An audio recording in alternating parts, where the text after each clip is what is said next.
बिस्मिल्लाहिर्रहमानिर्रहीम अस्सलाम वालेकुम वरहमतुल्लाहि वबरकातुहू। आज की जो वीडियो है वो वीडियो है कि आप अगर किसी भी पावर हाउस में कंट्रोल रूम में बैठे हुए हो, आपके पास किसी पैनल के ऊपर कोई एम्पियर आ रहा है और आप उस एम्पियर को किलोवाट में कैसे कन्वर्ट करोगे, किलोवाट में कैसे इसको लेकर आओगे और वो भी एक्यूरेट तरीके से। कोई ऐसा तुक्का मुक्का मार के 1.8 के साथ वो जो 1 किलोवाट में 1.8 एम्पियर होते हैं या 1.9 होते हैं या 1.7 होते हैं, तो ऐसी कोई कहानी नहीं है, बल्कि ये एक्यूरेट मैं आपको फार्मूला बताऊंगा। उसके ज़रिए आप बैठे हुए ईजीली बता सकते हो कि इस पैनल पे या इस डिपार्ट से इतने किलोवाट का लोड आ रहा है या इतने किलोवाट का लोड आएगा, जिसके से आप लोड मैनेजमेंट कर सकते हो, लोड को मैनेज कर सकते हो जनरेटर के ऊपर। तो अभी मेरे पास यहाँ पर एम्पियर आ रहा है, आपको नजर आ रहा है, तो एवरेज 100 एम्पियर आ रहा है।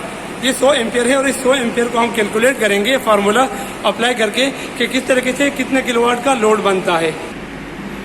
तो अब मैं आपको फार्मूला बताने वाला हूँ, वही नॉर्मल फार्मूला है जो कि किलोवाट के लिए होता है और वही नॉर्मल फार्मूला, क्योंकि जब तक आपके पास आपके मेन बस बार के ऊपर जो भी चीज़ आपके पास मेन बस बार के जो वोल्टेज है, मेन बस बार के जो आपके पास पावर फैक्टर हैं, उन दो चीज़ों को भी आप लोगे तो तब आपके एक्यूरेट आपके पास किलोवाट निकल के आएगा, कितना किलोवाट लोड वहाँ से किसी डिपार्ट से आ रहा है।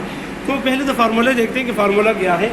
ये हमारे पास किलोवाट का फार्मूला kW, ये हमारे पास E multiply by I multiply by 1.732 multiply by power factor यानी cos पाई, और इनको फिर डिवाइड करोगे 1000 के ऊपर। तो अभी हमारे पास जो आ रहे थे अभी जो हमारे पास एम्पियर आ रहे थे वो हमारे पास 100 एम्पियर थे। ई से पहले बता दूं, ई से अब अगर इलेक्ट्रिकल से आप रिलेटेड हो तो आपको समझ में आ गया, अगर इलेक्ट्रिकल से रिलेटेड नहीं हो तो आपके लिए मैं बताता जाऊं। ई से मुराद होता है वोल्टेज, आई से मुराद होता है करंट यानी एम्पियर। 1.732 जो है ये 3 फेज की वैल्यू है। अगर आप देखो 3 फेज के जो वैल्यू 3 को अगर आप √3 करोगे, देखो मैंने 3 को √रूट किया तो 1.732 इसकी वैल्यू निकल के आ गई।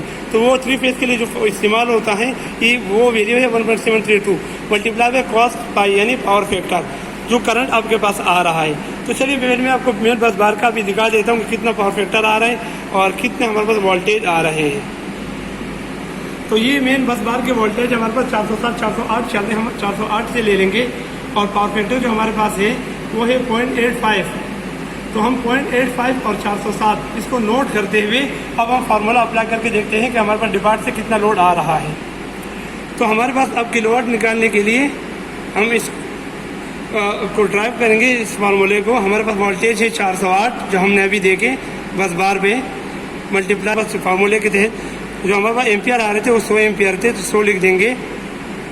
पैनल के ऊपर जो आ रहे थे इसको मल्टीप्लाई बाई 1.732 करेंगे और मल्टीप्लाई बाई पावर फैक्टर हमारे पास कितना आ रहा था, cos पाई 0.85।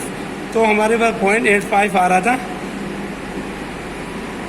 अब इनको सबको आपस में मल्टीप्लाई करके 1000 के साथ डिवाइड करेंगे।